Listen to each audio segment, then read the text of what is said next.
The alpha leads the group.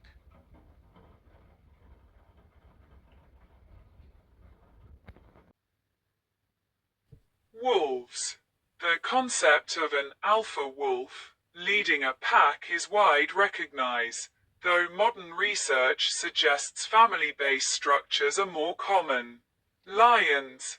Typically, a dominant male or a coalition of male leads a pride. Chimpanzees. Male chimpanzees often form dominance hierarchies, with a dominant alpha male. Gorillas.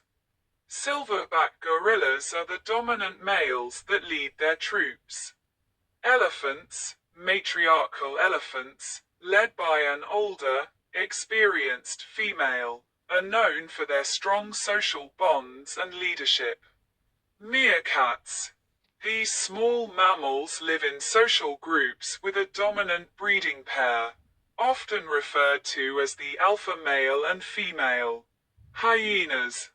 Spotted hyenas have complex social structures where dominant females often lead clans.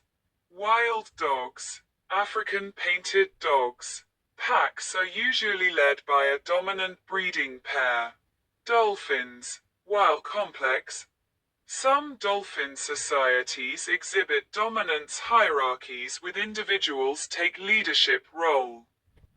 Baboons. Male baboons often compete for dominance, with the highest ranking male leading the troop.